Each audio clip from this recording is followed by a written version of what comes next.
I'm Luke Massey and I'm a wildlife photographer and cameraman.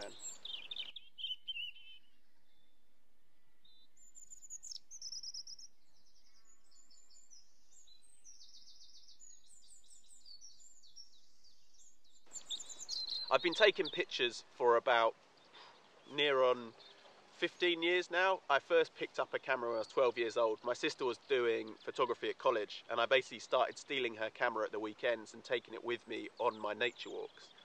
I loved nature for a very long time and I realised I could use this camera as a storytelling tool. It meant instead of just telling people about the animals and birds I was seeing, I could take photos of them. It wasn't the best setup for wildlife photography. It was a Canon 350D with an 18 to 55mm kit lens, so obviously not very telephoto. So I was taking pictures of stuff at quite a distance and about 4 pixels of the frame were the actual subject, but it kind of set me on that path to realising that I liked photography, I liked nature, and I could combine the two. I never thought at that stage I'd be able to make a career out of it, but I went to university to do wildlife conservation and only lasted a year, unfortunately. I did pass that first year, just. But going somewhere with new wildlife and stuff like that was a bit of a distraction for me. And I decided to take a year out to try and pursue a career as a wildlife photographer and cameraman and never went back.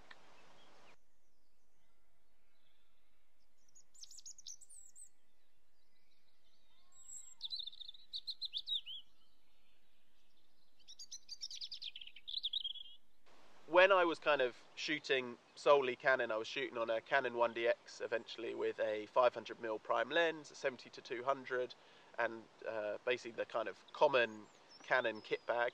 Um, and yeah, I never really thought about changing brands at all. It wasn't until I went on a shoot to Chicago to photograph peregrine falcons, and the second year of doing that shoot, I got given a Sony A7S to film the peregrines at night. And that's when I realised this incredible low light camera, but also how lightweight it was, and kind of really made me think about my current kit bag and how heavy it was. And I guess I was very much a non-believer in mirrorless. I was one of those people that said mirrorless photography or cameras would never work for wildlife photography, and now look where we are. So yeah, this camera was incredible for photographing the peregrines at night and filming them at night especially, so that was brilliant. And once I got home, I decided to buy an A7S2 and add it to my kit bag. And the main reason was I didn't want to make the full commitment to Sony at that point. Obviously, it was quite a big jump financially and just a commitment-wise for using Canon for so long. But what I could use was these adapters. So Metabones and Sigma both make adapters that you can use your Canon lenses on a Sony body. So I had this Sony A7S2 in my bag, and when I went on trips, I'd take it with me and basically use it when I saw fit. So there was one particular occasion where it really stood out to me. I always say be ready. You never know what you're going to see. Don't pack away your kit when you think you're finished photographing, because we were driving along this track and out of the bushes, this was in Brazil, and yeah, out of the bushes came this South American tapir, and they're the largest animal in South America, so they're kind of pretty impressive creatures, and they have awful eyesight, but they're mainly nocturnal, so the light had very much gone at this point. But I had my Sony A7S2 in the bag, so I took that out, put my Canon 500mm on it, and crawled out. Their eyesight is awful, but they're very much reliant on sense of smell and hearing. And one thing I've noticed for sure was when I'm filming, animals behave very different, because when you're using a digital SLR, when the shutter's going off, the animals are kind of alert to your presence, and their behaviour can change slightly. But when you're filming, normally it's completely silent, and that was the beauty of using this A7S2. I could be completely silent. So the wind was blowing towards me as well, which was a big plus. I basically crouched down and watched this tapir, and eventually she kind of thought there was something around, so she started coming towards me, and I started taking shots of her, and I think about ISO 12,000 these shots were, and that's when I actually had to make a noise in the end to stop her basically walking straight into me, which wouldn't have been the best for my health. And it was on that trip, yeah, that I basically started to get used to the Sony menus and stuff. That's something lots of people say to me, but like anything, when you've been using another brand for a long time, of course the menus are going to be different, but I had to get used to those, get to learn the camera and what it could do. So I was taking pictures of jaguars as well. There's one particular jaguar that would come down to this water hole to drink every morning and evening, and it was quite smoky in the evenings as well, so the light had gone and it was smoky, But I paddled my canoe kind of close to this jaguar as he was drinking and took a few shots again with my Canon 500mm, but on the A7S2. So that was kind of the early days of me adopting Sony, and when I went home I really started to think about it a bit more, and then they released the Sony A9 and the 100 to 400, so that opened up a whole new opportunity in terms of wildlife photography using Sony equipment. So I picked those bits of kit up and put them on my camera bag, and straight away realised just how much lighter weight the A9 was than my 1DX, and its focusing was incredible.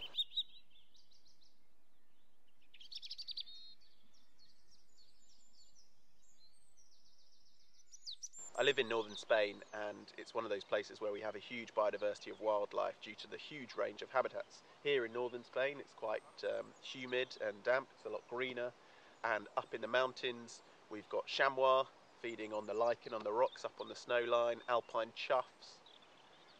But then you go further south and you've got, well, we have griffon vultures here, but I photographed these griffon vultures on the 100 to 400 in a place called Extremadura, which is incredibly dry and arid in the summer.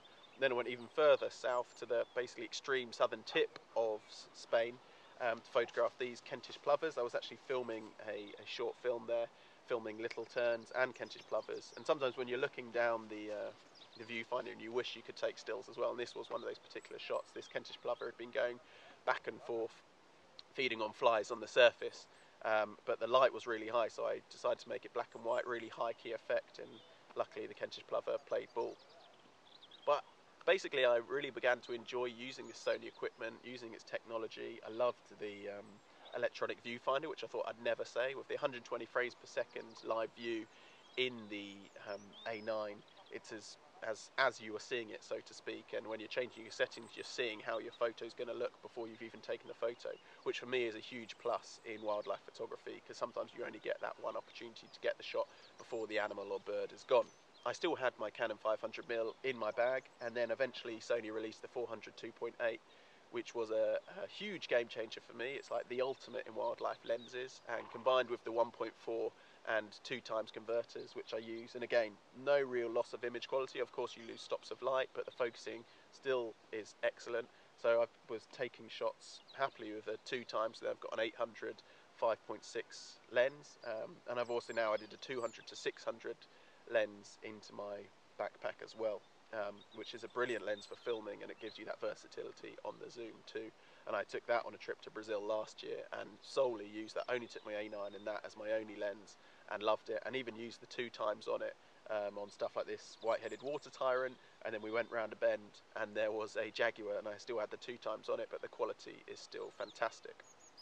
I guess that was it. That was the kind of full slow changeover. It took me about 3 years from picking up that A7S to finally getting rid of my last Canon piece of equipment, and now I only have Sony in my bag, and I don't regret it for a moment. The mix of technology, stuff like animal IAF, and the really fast focusing, the low light capabilities in the A7S, the super fast frames per second in the A9, for me as a wildlife photographer it's the perfect setup.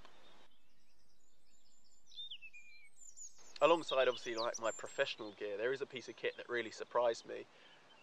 The same way I thought I'd never change over from Canon to Sony and use mirrorless cameras, I thought I'd never use a bridge camera either. But there are occasions when I'm walking the dogs, or when I've got my son on my back where I can't take all my equipment, or when I'm banned from taking my equipment on a proper holiday, so to speak. And that's where the Sony RX10 Mark IV comes in. And for me, that was a real kind of eye-opener for me, because I never really used a bridge camera before. I didn't really rate them. But having this camera that kind of borrows bits of technology from all of the other cameras in Sony's kind of equipment arsenal, and also having that 24 to 600mm kind of lens all in one, it really allowed me to basically not be lugging around too much gear and still be able to photograph wildlife. I took it to the Bahamas where I was photographing white-tailed tropic birds and really put it to the test on the focusing. And of course it doesn't match my A9, but I was still really impressed with what I was getting and the quality of the images. These species called Allen's Key iguanas, they're endemic to this place called Allen's Key.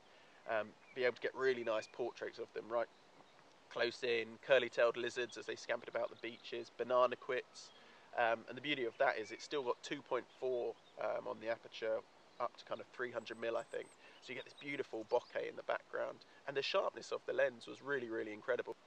So for me, that RX10 Mark IV is the perfect camera if you're kind of thinking about getting into wildlife photography and thinking about getting into Sony, to pick up. You're not making a huge investment straight away, but you're learning about Sony equipment, you're learning about the menus, the technology, what it can do, and you're also learning about photographing wildlife straight away. The best way of learning is getting out there and photographing animals, be it a duck at your local lake or a seagull or something like that. Basically, common species for me are the easiest thing to start with. You get used to your camera and you get used to animals at the same time, and then you can use those skills when you come across something like, I don't know, a snow leopard in the Himalayas or something like that. That's one thing I would say. Don't go looking for those really difficult species to begin with. Start simple, basically. Start simple, get to know your camera, get to know your equipment and different techniques, and then from there you can use that as a foundation to go further. As the rain starts to fall here, northern Spain is a bit more like the British climate compared to southern Spain. So I think I've gone on enough. That's a bit about my story, why I switched over to Sony, the equipment I use and how I use it. If you've got any questions, drop me a line through my website, and yeah, good luck.